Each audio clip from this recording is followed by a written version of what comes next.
Para a nossa meditação nessa noite, meus irmãos, eu convido a igreja a abrir mais uma vez no livro de Josué, desta vez no capítulo 24. Livro de Josué, capítulo 24.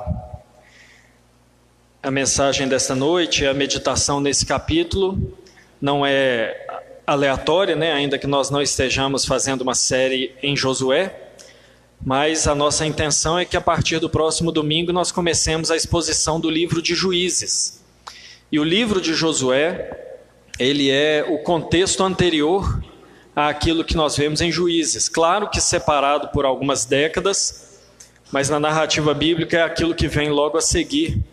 Então nós vamos meditar no último capítulo do livro de Josué, preparando o nosso entendimento. Claro que aprenderemos e teremos a mensagem do último capítulo, mas também preparando a nossa mente e o nosso coração para aprender sobre o livro de Juízes.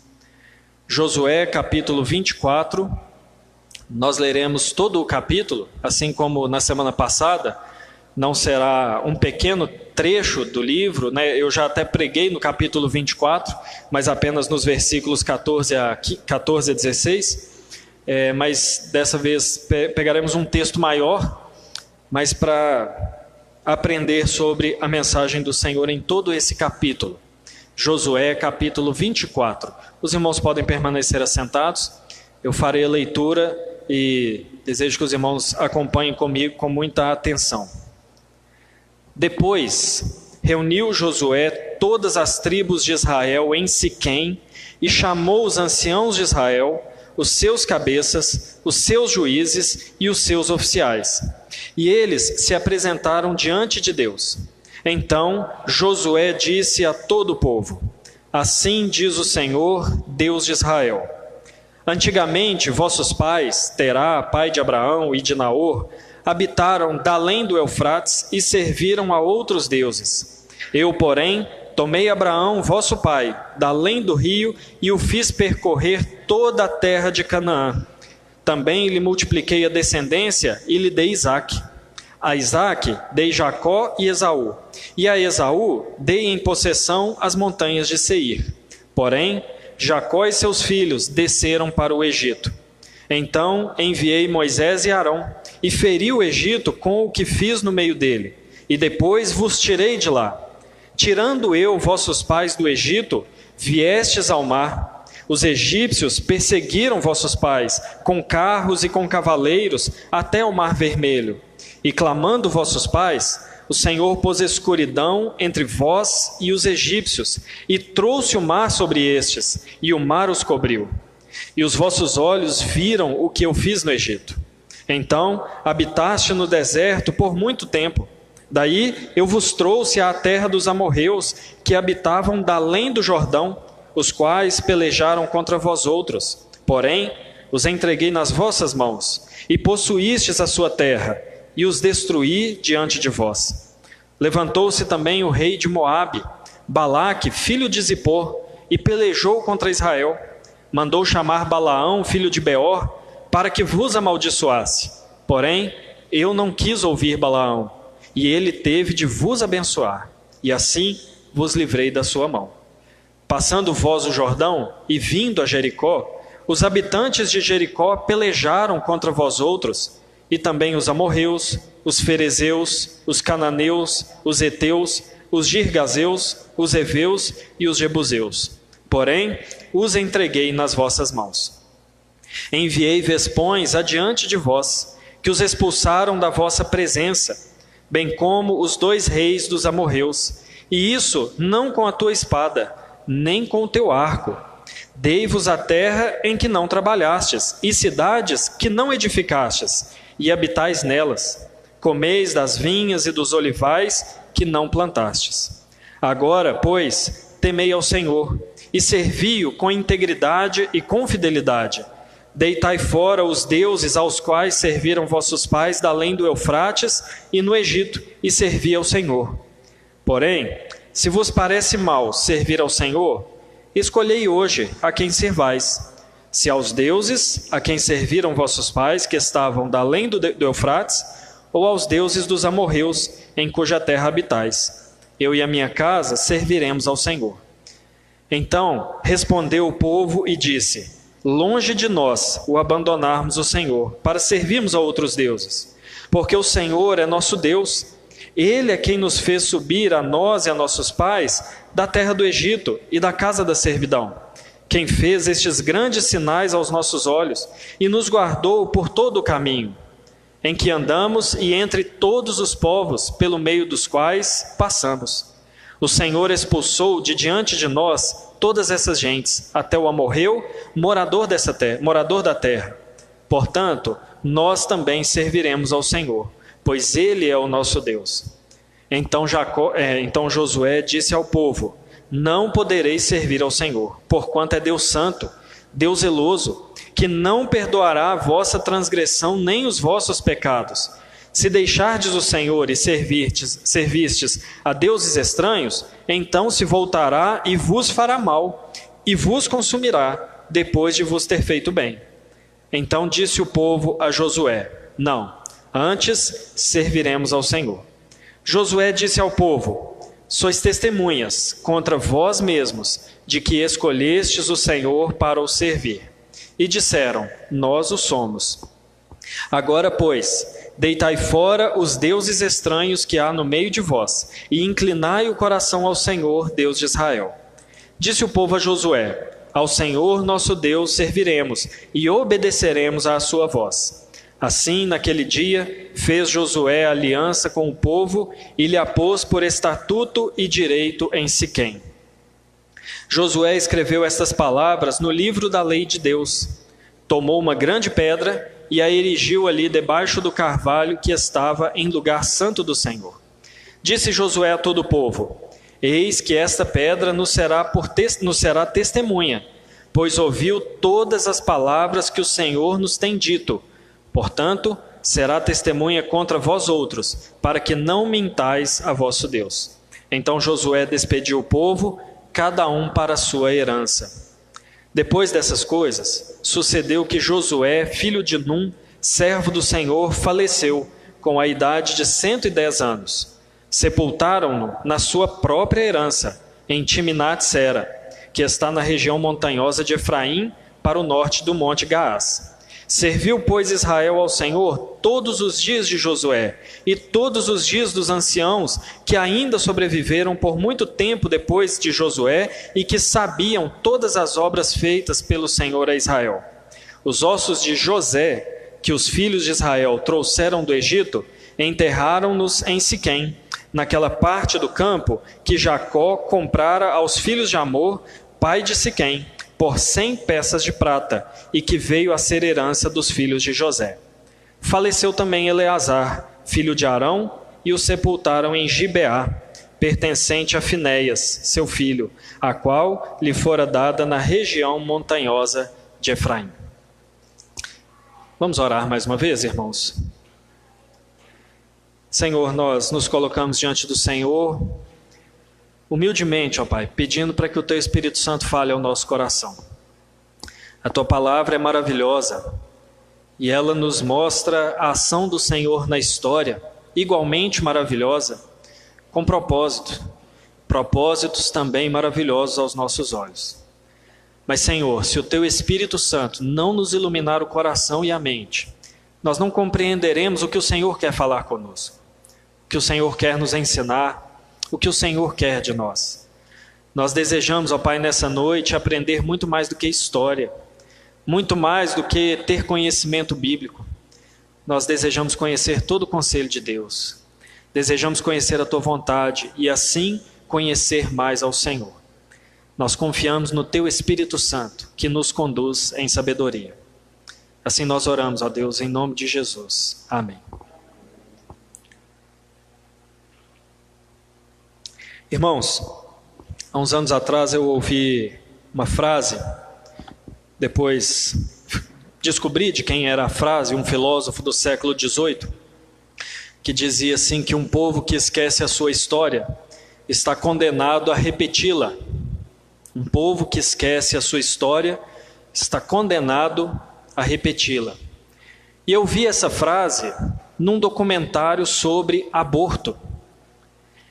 Mas esse documentário sobre aborto, ele começava falando sobre Holocausto. O Holocausto ocorrido na Segunda Guerra Mundial, quando os alemães dizimaram milhões e milhões de judeus que não estavam envolvidos na guerra, não eram um país ou pessoas que estavam diretamente envolvidos na guerra, mas por motivos fúteis e tolos foram dizimados. E esse documentário falando do Holocausto, algo que é tão terrível, algo que em alguns países é obrigado a se ensinar nas escolas, como na Alemanha, obrigado a se ensinar. Holocausto, que é algo que muitas pessoas sequer conseguem ver um documentário sobre o Holocausto. Tamanho horror. Mas um povo que se esquece do horror da matança de inocentes está condenado a repetir essa história. E é isso que acontece no mundo pró-aborto, onde milhões e milhões e milhões e milhões e milhões de inocentes são mortos por motivos fúteis e tolos.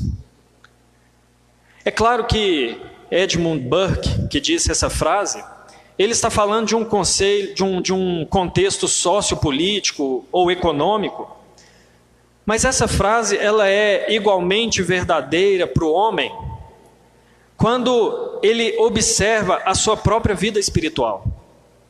O homem que esquece a sua história, ele está condenado a cometer os mesmos erros. E quando nós olhamos para o ser humano, tentando se aproximar de Deus, ele está cometendo os mesmos erros do passado, porque não conhece a verdade. Nós vemos história atrás de história nas Escrituras, de pessoas que tentaram se aproximar de Deus ao seu modo, pelas suas próprias mãos, com a sua própria sabedoria. Tentou criar um caminho até Deus. É o caso de Caim, é o caso da Torre de Babel, dos construtores da Torre de Babel, é o caso de Nadab e Abiú, é o caso do jovem rico, e é o caso de tantos outros que pensam poder chegar até Deus por si mesmo. Quem esquece do seu passado está condenado a fazer as mesmas coisas. Que coisas? O ser humano ele permanece em rebeldia contra Deus. Ele é um constante inimigo e constantemente hostil a Deus. O ser humano ele teima em tentar criar caminhos para se salvar, mas mesmo assim permanece debaixo da ira de Deus por causa dos seus pecados. Quem esquece esse estado lastimável do homem, do ser humano, está condenado a trilhar esse mesmo caminho. Aquele que esquece, que não consegue criar um caminho próprio até Deus, aquele que esquece que é morto nos seus pecados, aquele que ignora o fato de que os seus pecados causam separação entre ele e Deus, e que é inútil toda tentativa de se aproximar de Deus, está condenado a trilhar por esse mesmo caminho.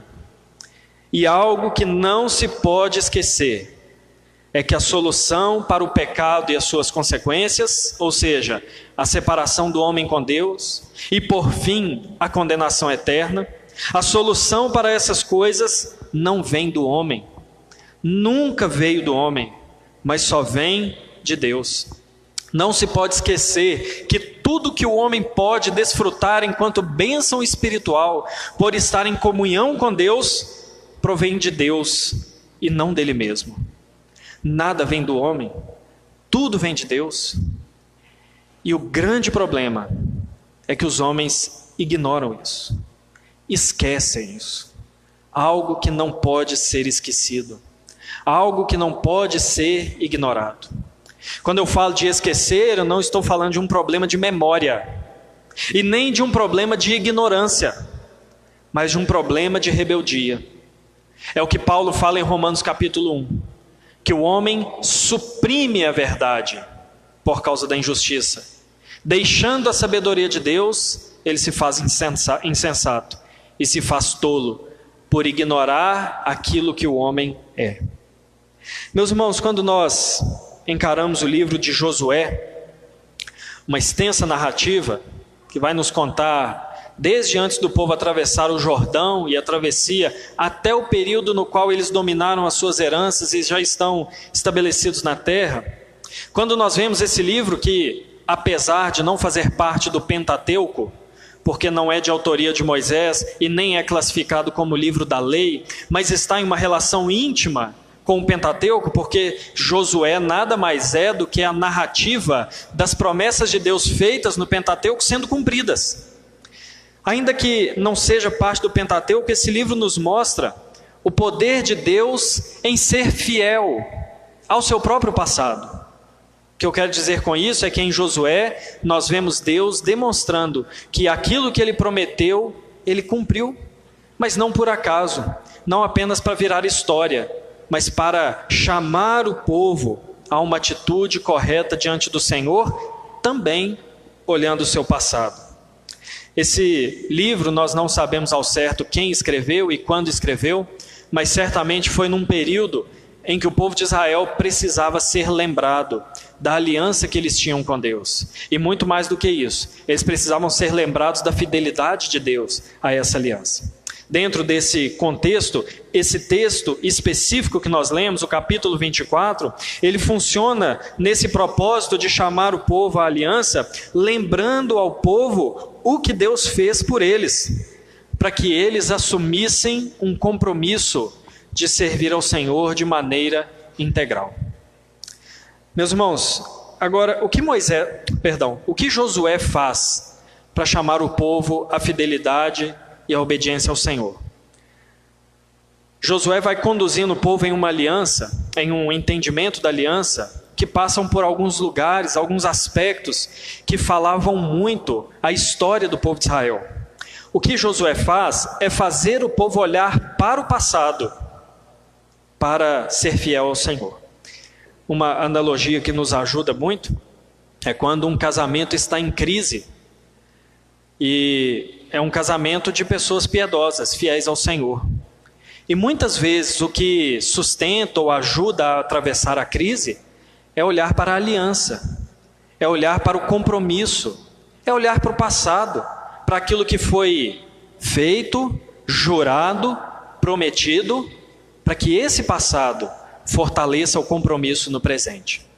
É isso que Josué faz. Josué vira os olhos do povo para o passado, para que eles estivessem diante de um presente e de um futuro de fidelidade ao Senhor. E a primeira coisa que Josué faz nesse movimento, meus irmãos, é levar o povo de Israel para um lugar muito importante, um lugar muito especial. O versículo 1 diz que Josué reuniu os anciãos, os cabeças, os juízes, os oficiais e todo o povo para se apresentar diante de Deus em Siquém. E é a segunda vez nos 2 últimos capítulos que Josué chama o povo a se reunir. Porém, o capítulo 23 e 24 ele guarda algumas diferenças muito importantes de foco e de lugar. Primeiro, porque no capítulo 23, a reunião que se faz, não é dito onde eles estavam quando eles fizeram essa reunião, esse ajuntamento do povo. E a segunda diferença é que o foco no capítulo 23 é a própria pessoa de Josué. Josué não diz assim diz o Senhor, mas ele aponta para ele: olha, eu já estou velho, eu já recebi a minha herança, e vai exortar o povo. Mas no capítulo 24, ele está diante de Deus, é o que o versículo 1 diz, eles se ajuntaram diante de Deus. Mas em segundo lugar, e talvez muito, não que estar diante de Deus não é importante, mas estar nesse lugar significava estar diante de Deus, esse lugar chamado Siquém, porque Siquém, para eles, era um lugar que testemunhava a fidelidade de Deus. Siquém era um lugar de promessa e cumprimento. Na nossa vida nós temos vários lugares que nos trazem lembranças, ou sentimentos. Se eu falar para os irmãos assim, Brasília, cada um de nós vai ter um tipo de sentimento com relação a onde os nossos governantes estão. Mas se eu falar assim, Barroso, Cada um daqui, principalmente os que são naturais daqui, terão um tipo de sentimento. Se eu falar assim, Belo Horizonte, se eu falar Igreja Presbiteriana de Desterro de Entre Rios, eu tenho as minhas lembranças, casei lá. Então nós temos lugares que quando nós ou os ouvimos ou estamos neles, eles têm uma série de lembranças. Siquém era um desses lugares para o povo de Israel. Se nós lermos lá em Gênesis capítulo 12, que é o texto em que Deus chama Abraão da sua terra, e que ele chama Abraão para uma aliança, e lhe faz promessas, principalmente o versículo 6 e 7, nós vamos ver que ele está em Siquém. E nesse lugar, Deus promete o que a Abraão? De ti farei uma grande nação. Todas as nações serão abençoadas na tua semente. Então, em Siquém é um lugar de promessas que Deus faz ao seu povo. Esse mesmo lugar, se nós olharmos Gênesis capítulo 33, versículos 18 e 19, é o lugar onde Jacó levantou um altar ao Senhor. No capítulo 28 de Gênesis, Jacó está fugindo do seu irmão. E Deus faz uma promessa para ele, que ele iria, mas ele voltaria, são e salvo. Pois no capítulo 33, Jacó volta, são e salvo. E os versículos 18 e 19 nos mostram que ele levanta um altar ao Senhor, louvando ao Senhor, porque Deus cumpriu a sua promessa. Portanto, irmãos, o que Josué faz para chamar o povo à obediência, primeiro, é trazer para um lugar que era muito significativo para a história de Israel. Era um lugar onde o lugar por si só era um testemunho da fidelidade de Deus. O lugar por si só era um testemunho da aliança. Era um testemunho do poder de Deus em cumprir todas as suas promessas. Não havia lugar melhor para que o povo fosse chamado à fidelidade a Deus. Porque era um lugar que testemunhava da fidelidade do próprio Deus para o povo. E esse olhar no passado, meus irmãos, olhar para trás que Josué faz com o povo, não é meramente saudosismo, mas é estabelecer o fundamento da confiança do povo em Deus. O que ele faz não é simplesmente querer levar o povo a um lugar agradável, mas ele está trazendo a memória do povo de que Deus é digno de confiança. O que ele está lembrando ao povo é que Deus é sim, sempre fiel à sua promessa, fiel às suas palavras. E é por isso que muito mais do que levar eles a um local, ele pronuncia diante do povo um histórico daquilo que Deus fez. Nós não leremos todos os versículos novamente, mas se nós observarmos do versículo 2 até o versículo 13, o que que Deus vai falar, por meio de Josué, é fazer um histórico de tudo aquilo que Deus fez por Israel. E é interessante porque, mais uma vez, aqui há um contraponto com o capítulo 23, aquela primeira congregação, de que no capítulo 23, a todo momento, Josué está fazendo o povo olhar para frente. Olha, obedeçam ao Senhor, Ele vos abençoará. Ele fará com que vocês permaneçam nessa terra. Ele estará com vocês. Ele livrará vocês dos inimigos. Ele está olhando para frente, para frente, para frente. Mas depois ele olha para o passado. E isso não por acaso. Mas porque olhar para o passado era gerar de novo no coração do povo confiança no Senhor. Lembrar de que sim, Deus pode cuidar de nós no futuro. Eu não sei quantos irmãos aqui, eu sei que isso deve ter acontecido provavelmente com todos nós, ou quase todos nós. Muitas vezes em momentos de crise, seja no casamento, com filhos, crise financeira, crise profissional, muitas vezes nós conversamos com irmãos piedosos, irmãos crentes e muitas vezes mais experimentados na vida do que nós, e nós ouvimos testemunhos do passado, daquilo que Deus fez, de como Deus abençoou, de como Deus restaurou. E isso não é só saudosismo, isso é uma maneira de alimentar a fé, para olhar para frente e saber, Deus vai continuar sendo fiel. E o que Moisés faz, irmãos, o que Josué faz, se eu falar Moisés aqui, vocês já sabem que eu estou falando de Josué, tá? O que Josué faz é levar os olhos do povo para o passado, para que eles olhem para frente com confiança no Senhor. O que ele faz, meus irmãos? Josué faz um resgate histórico, mas quando nós observamos esse resgate histórico que ele faz, nós percebemos uma coisa muito interessante. Ele não fala da história de Israel, ele fala da história de Deus agindo em favor de Israel. O que ele faz não é como a história contemporânea que vai contando fatos que aconteceram e que levaram a nação a essa ou aquela situação. O que ele faz é tomar Deus como principal personagem e dizer o que ele fez por aquele povo. Meus irmãos, o destaque nessa recapitulação que Josué faz é na ação divina. O que ele mostra é que nada na história de Israel de bom aconteceu por causa da força e do poder de Israel, mas tudo foi por causa da mão de Deus, trazendo a cabo os seus planos e os seus propósitos. Como o Salmo 24 que nós lemos no início. Ah, se não fosse o Senhor, Israel que o diga. E essa é a verdade, esse é o moto da história de Israel. Ah, se não fosse o Senhor, há muitos seus inimigos os teriam tragado. É por isso que antes de morrer, Moisés deu uma exortação para Israel.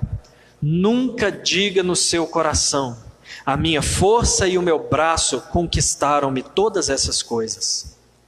Qual é a ação divina que Josué relembra ao povo, dentre tantas coisas que Deus faz? Josué mostra a idolatria de Abraão sendo derrotada pela revelação e aliança de Deus com ele. A incapacidade dos patriarcas em gerar filhos, vencidas pela vida trazida de ventres mortos. A fome em Canaã, satisfeita pelo sustento dado no Egito. A escravidão no Egito, subjugada por meio de Moisés e Arão. O exército de Faraó, dos amorreus, dos moabitas, as maldições de Balaão, os povos fortes de Jericó, desbaratados diante do frágil povo de Israel. É isso que ele mostra. Tudo aquilo que poderia contribuir para a destruição de Israel, sendo vencida por Deus. O relato de Josué, meus irmãos, no capítulo 24, é o relato da ação de Deus. Olha quantas coisas o Senhor diz por meio de Josué. Tomei Abraão, fiz percorrer a terra, lhe multipliquei a descendência, lhe dei Isaque, dei Esaú e Jacó, dei as montanhas de Seir, enviei Moisés e Arão, feri o Egito, vos tirei do Egito, pus a escuridão, trouxe o mar, vos trouxe a terra dos amorreus, entreguei os amorreus, os destruí, não ouvi a maldição de Balaão, vos livrei de Balaão, entreguei Jericó, enviei Vespões. Tudo na história de Israel era demonstração do poder de Deus. E a conclusão natural da história de Israel não podia ser outra senão a que está relatada no versículo 13.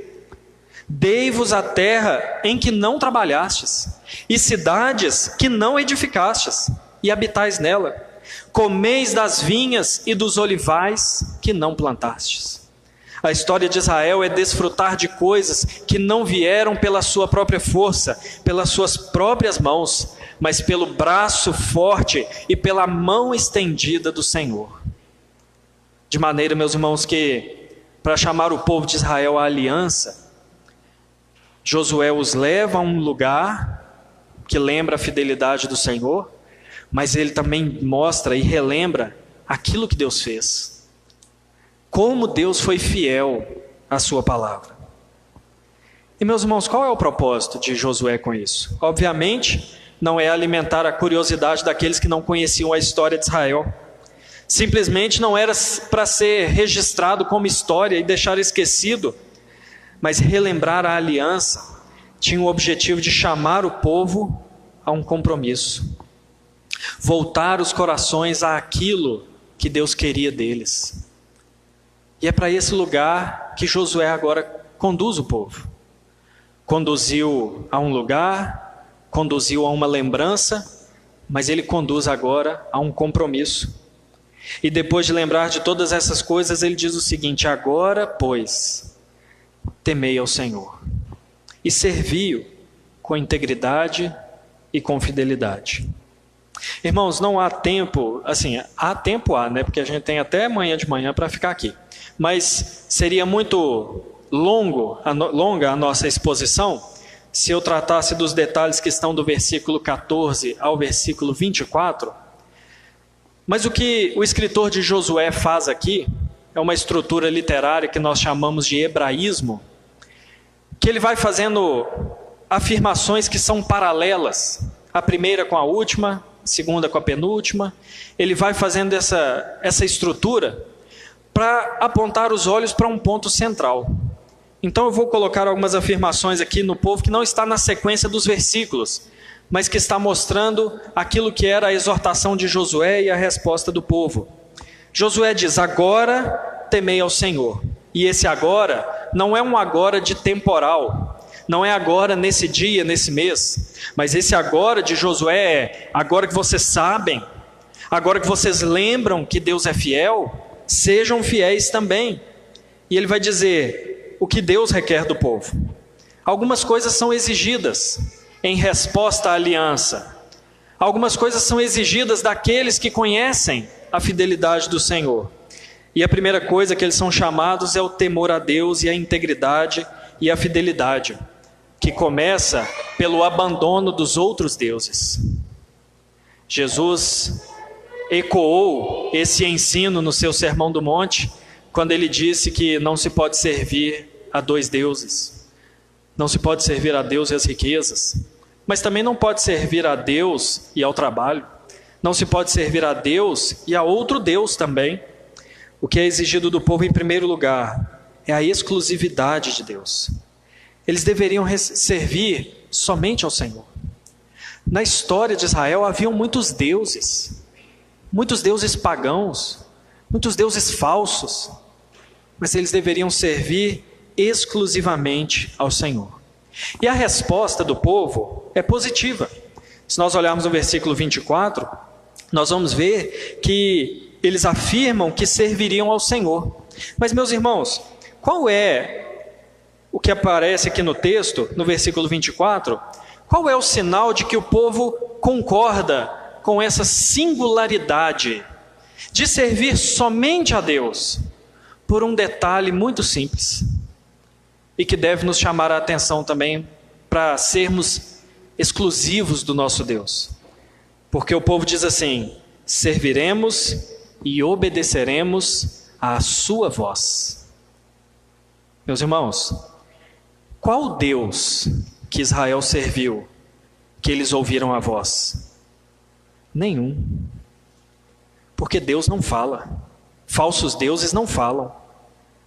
O Salmo 115 nos lembra disso. Tem boca, mas não falam. A grande diferença do Deus verdadeiro para um ídolo é que o ídolo a gente pode ver. O ídolo a gente pode carregar. Mas, meus irmãos, Deus a gente não pode ver, quanto mais carregá-lo. No entanto, Deus, nós podemos ouvir a sua voz, o que não acontece com nenhum outro Deus, tão somente porque eles não podem falar. O único Deus vivo e verdadeiro é o único que se dá a conhecer por meio da sua voz. Isso significa que quando nós deixamos de ouvir a voz de Deus, nós deixamos de servir a Deus e nos tornamos idólatras. Isso significa que para servirmos a Deus com integridade, a única coisa que precisamos fazer é dar ouvidos à voz de Deus. Abandonar a voz de Deus é abandonar a Deus, porque é a maneira pela qual Ele se faz conhecido. Mas o povo confirma: obedeceremos a sua voz. Em segundo lugar, meus irmãos, Josué ordena que o povo abandonasse os ídolos. Então vocês vão deitar fora todos os ídolos. Mas no versículo 23, ele repete essa mesma ordem, mas afirmando o que significava abandonar esses ídolos. Abandonar os ídolos, meus irmãos, não significava simplesmente juntar todas aquelas imagens que porventura eles tivessem e jogar fora, mas significava abandonar a idolatria, porque a idolatria não está representada naquilo que se vê, a idolatria está no coração. Como já dizia Calvino, o coração do homem é uma fábrica de ídolos. Abandonar os ídolos era abandonar no coração o serviço a esses ídolos, a confiança nesses ídolos. E como diz o versículo 23, trazer o coração cativo ao Senhor. Não só de boca, não só de palavra, mas o coração, ser devoto a Deus. Isso é que significava de fato abandonar os ídolos. Em terceiro lugar, eles deveriam escolher quem eles deveriam servir. É óbvio, meus irmãos, que Josué não está dando para eles uma escolha legítima, onde eles poderiam olhar um panteão de deuses e escolher um para servir. É lógico que não é isso que Josué está fazendo. O que Josué está ensinando ao povo é que escolher um outro ídolo significava automaticamente abandonar o Senhor. O que ele está dizendo é que escolher servir aos deuses dos antepassados ou daquela terra significava necessariamente abandonar a Deus. E o que ele faz, Josué faz, um texto talvez mais conhecido desse capítulo, é fazer a sua própria afirmação de que ele e a sua casa serviriam ao Senhor.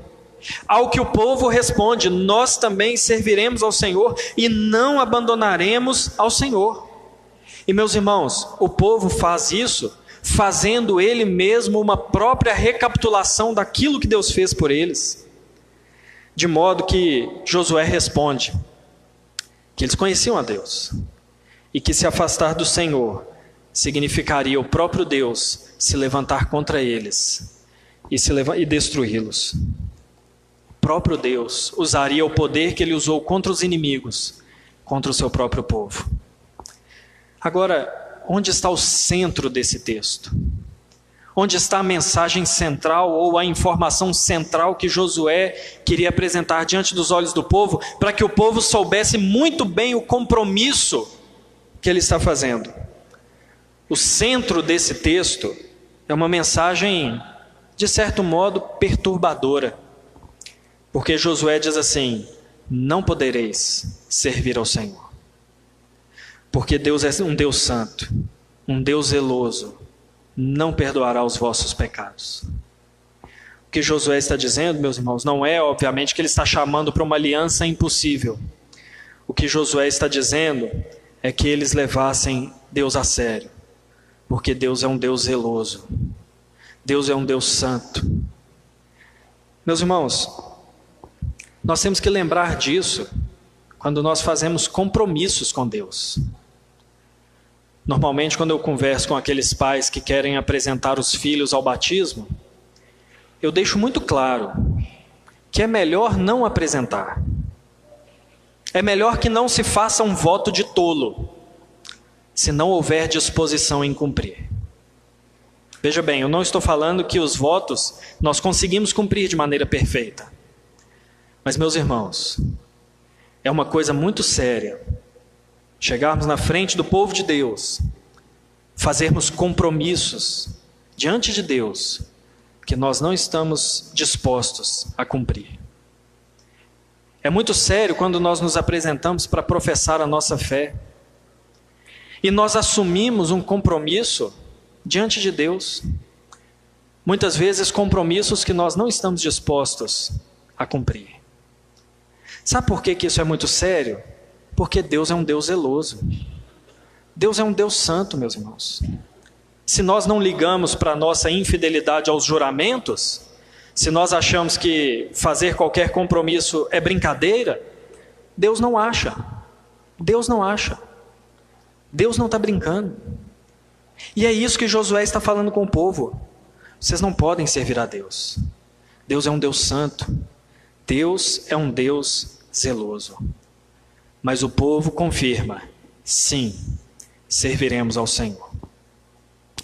Tendo então o povo diante de Josué feito aliança com Deus e afirmando que servirá ao Senhor, que não abandonará o Senhor, o compromisso então agora é estabelecido entre o povo de Deus na terra de Canaã e o Deus que os levou até lá. E há agora um sinal que testemunharia disso. Deus deu os sinais da sua fidelidade, mas agora seria a vez do povo dar um sinal da sua fidelidade. O texto nos diz, no versículo 25 a 28, que Josué levanta um grande sinal, um testemunho dessa fidelidade. A partir do versículo 25, ele diz que naquele dia ele fez aliança do povo, em Siquém. Josué escreveu todas aquelas palavras no livro da lei de Deus. Se nós lembrarmos do capítulo 23, que nós lemos durante o momento de contrição, o que foi lido diante do povo para levá-los à obediência foi justamente o livro da lei de Deus. E é lá que Josué escreve todas essas coisas.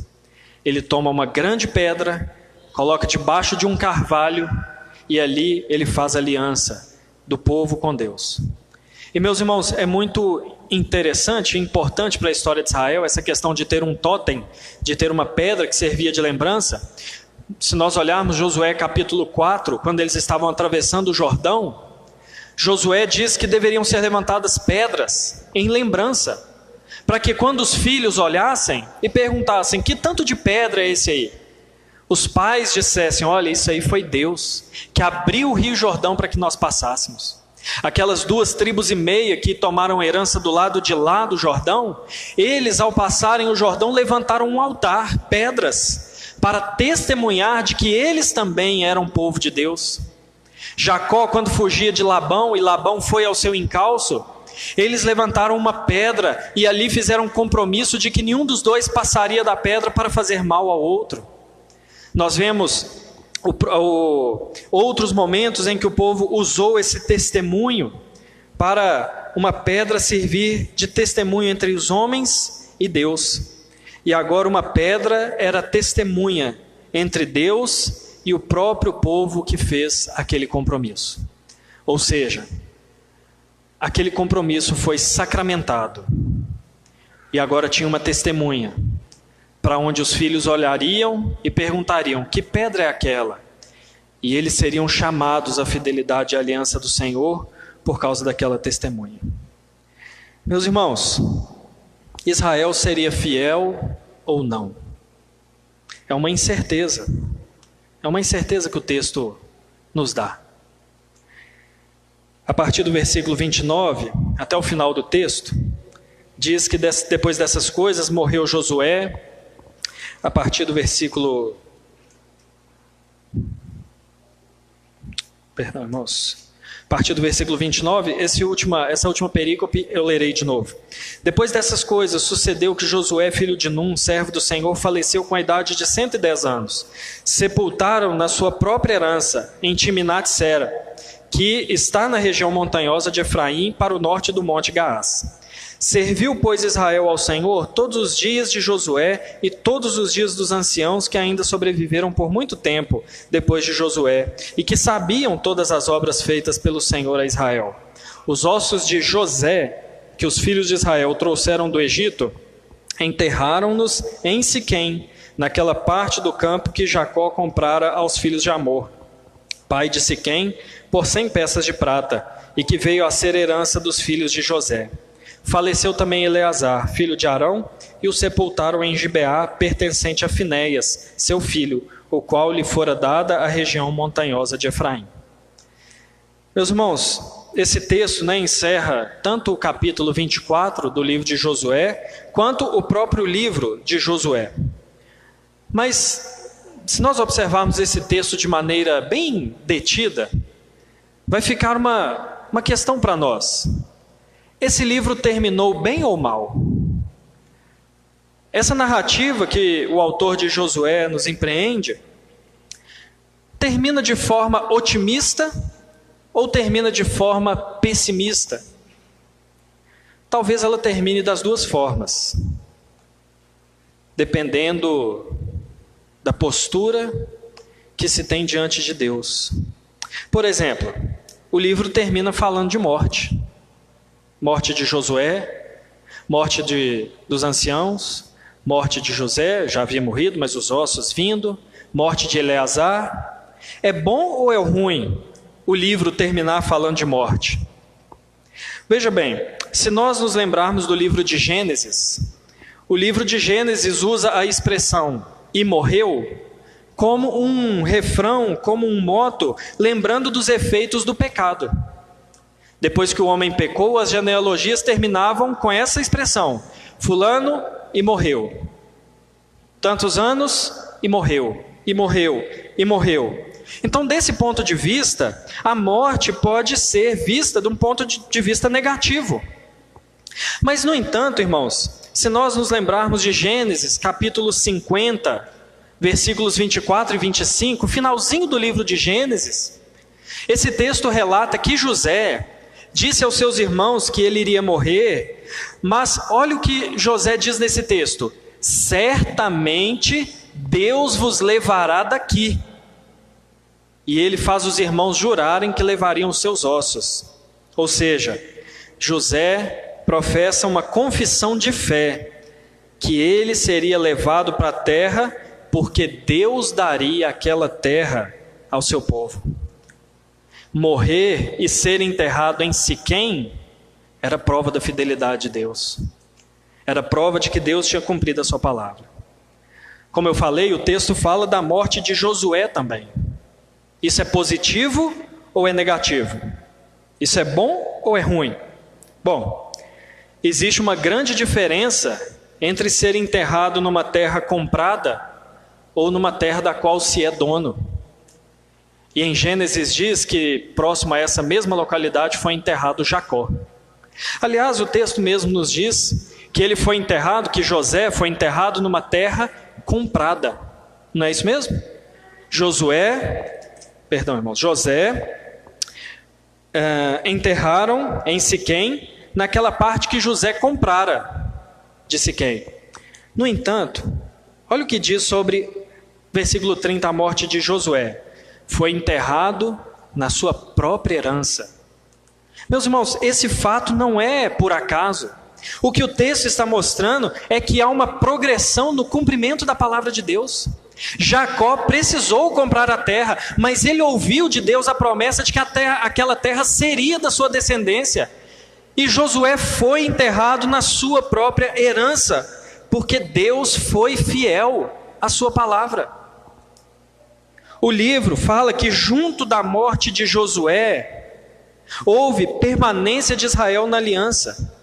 Enquanto viveu Josué, enquanto viveu os anciãos, o povo foi fiel.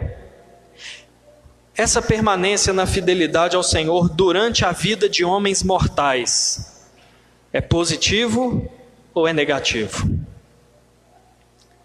Ter a fidelidade a Deus unida à vida de mortais é bom ou é ruim? A pergunta que fica é: até quando durou a fidelidade de Israel? Meus irmãos, por que esse lugar? Por que essas lembranças? Por que esse compromisso? Por que esse sinal? Josué estava lembrando ao povo que tudo aquilo estava acontecendo com eles porque alguém já tinha feito essa aliança. Alguém já tinha feito essas mesmas coisas. Alguém já tinha trilhado esse mesmo caminho. Alguém antes deles havia feito aliança com Deus. E tudo que Israel experimentou e o lugar que eles estavam, na situação que eles estavam, era resultado da aliança de Deus com alguém. Eu convido os irmãos a voltarmos no livro de Gênesis, no capítulo 35.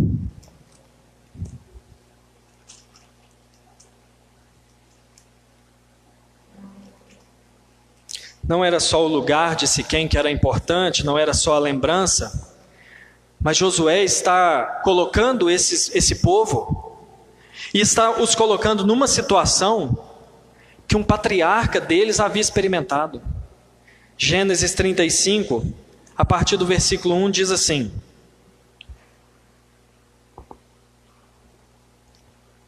Disse Deus a Jacó: levanta-te, sobe a Betel e habita ali. Faze ali um altar ao Deus que te apareceu quando fugias da presença de Esaú, teu irmão. Então disse Jacó à sua família e a todos que com ele estavam.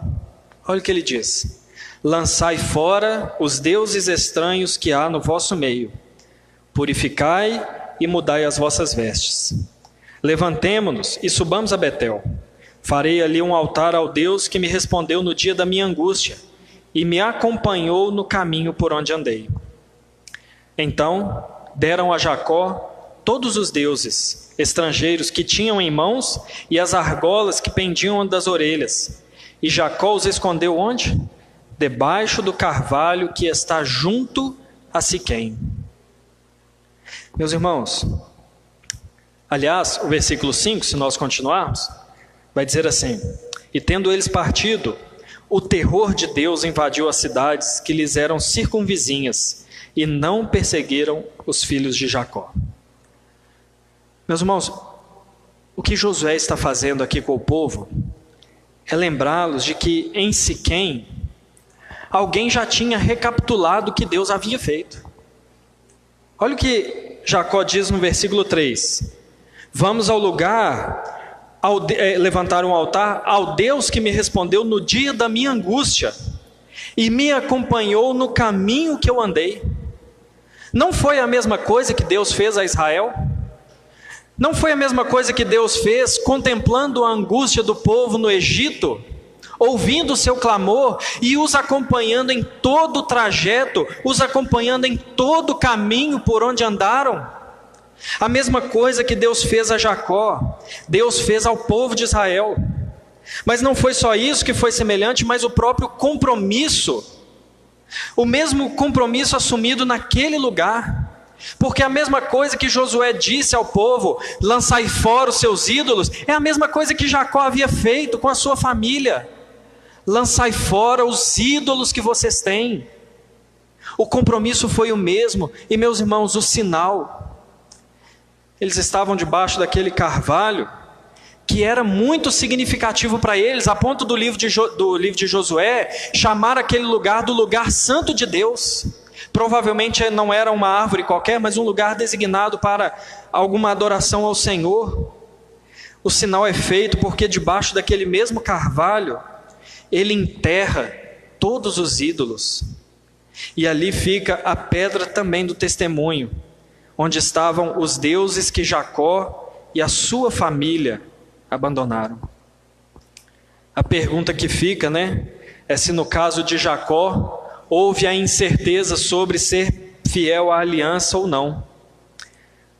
Mas o versículo 9 ao versículo 12 de Gênesis 35, esse texto o Senhor diz a Jacó que ele não seria mais Jacó, mas ele seria Israel.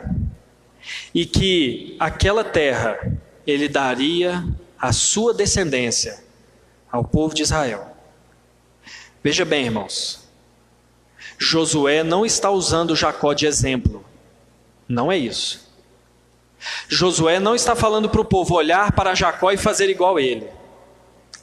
Josué está dizendo que tudo aquilo que Deus fez por eles foi em resposta à aliança que Deus fez com Jacó.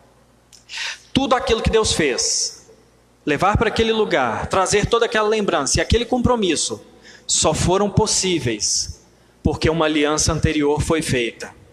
E toda a história do povo de Israel nada mais era do que a fidelidade de Deus sendo exposta diante do seu povo. Motivos para destruir aquele povo não faltaram, mas Deus permaneceu fiel à sua aliança. Meus irmãos, não só no tempo de Jacó, não só no tempo de Josué, mas ainda no nosso tempo, nos nossos dias, o Senhor nos chama a vivermos em aliança com Ele. O Senhor nos chama a viver em uma aliança com Ele, que significa pertencermos a Ele, sermos o seu povo, sermos livres dos nossos inimigos, aqueles que nos faziam mal, que nos condenavam e levavam à morte. Significa receber as bênçãos do Senhor. Viver em aliança com Deus significa ser próximo dEle, ter comunhão com Ele, conhecê-lo. Mas, meus irmãos, por que nós podemos entrar numa aliança com Deus? Quem garante a fidelidade de Deus a uma aliança feita hoje? É possível fazer uma aliança com Deus porque alguém antes entrou nessa aliança. que possibilita que hoje sejamos povo de Deus.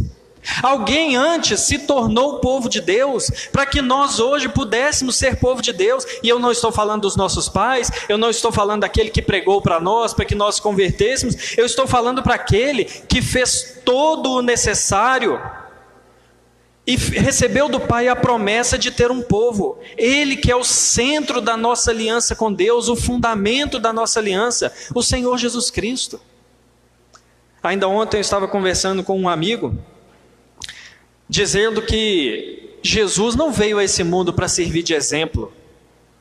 Aliás, o que eu falei com ele é que Deus seria um Deus muito cruel se nos enviasse Jesus como exemplo.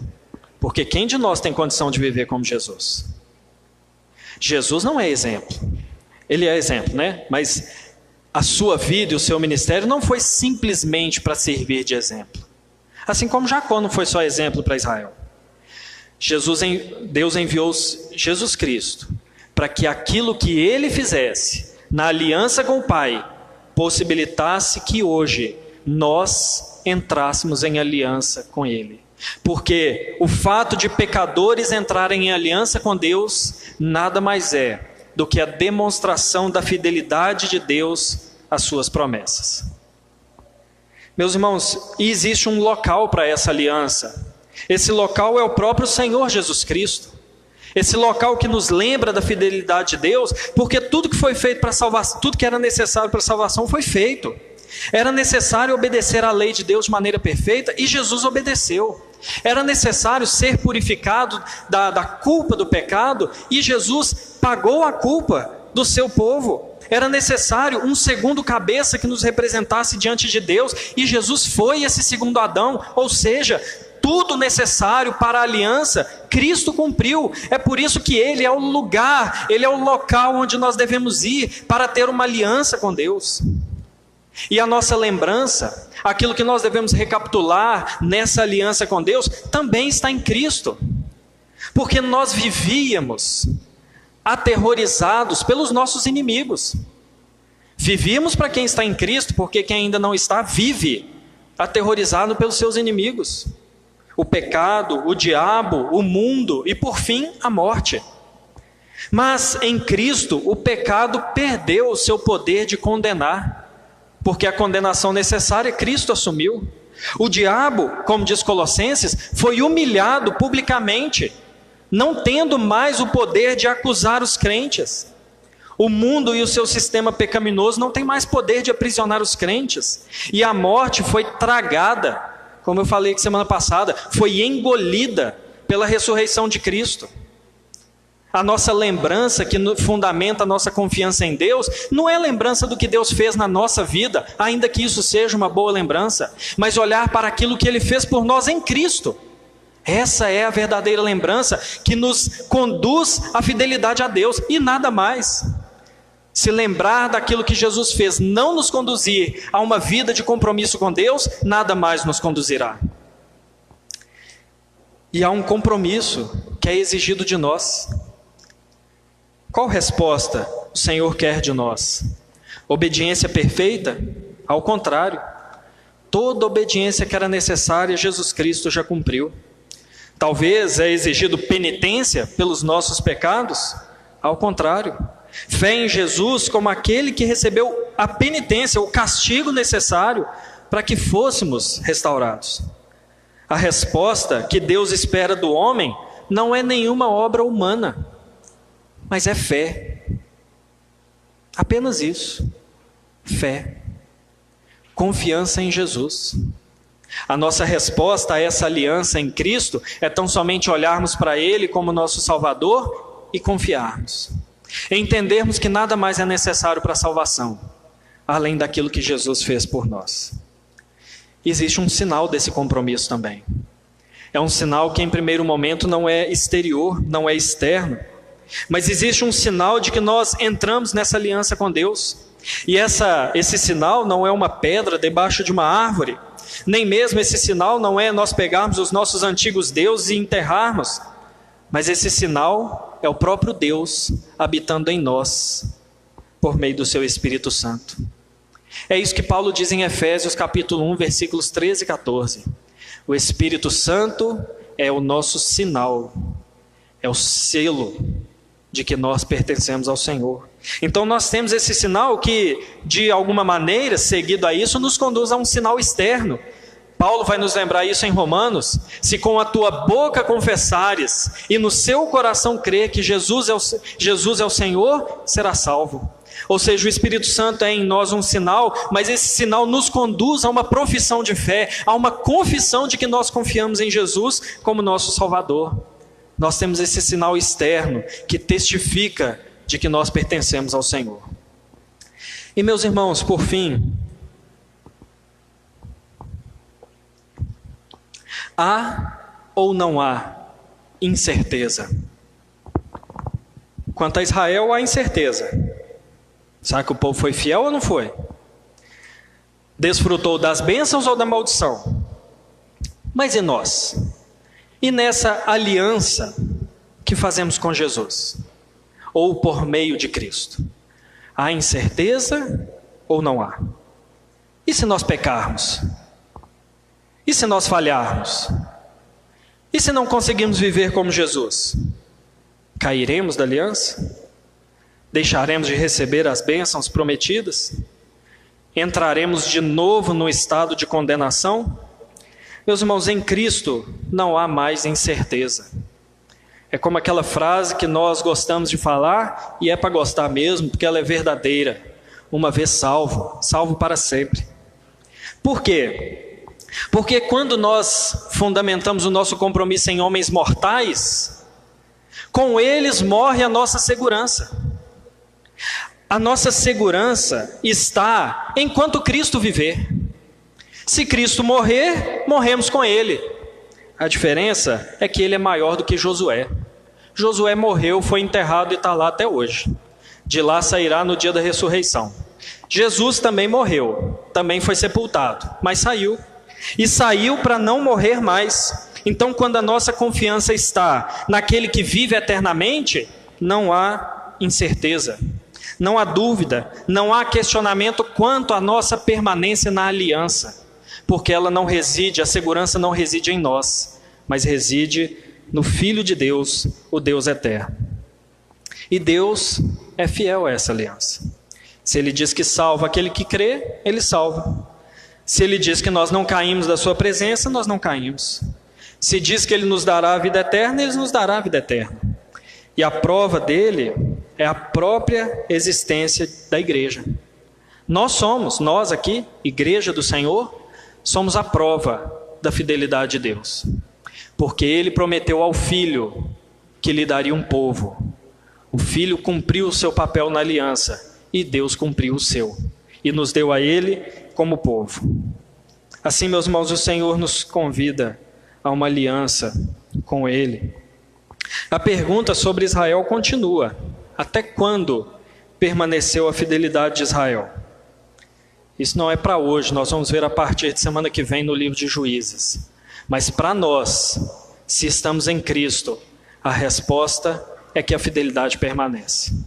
A salvação permanece e a nossa comunhão e a nossa união com Deus permanece. Amém?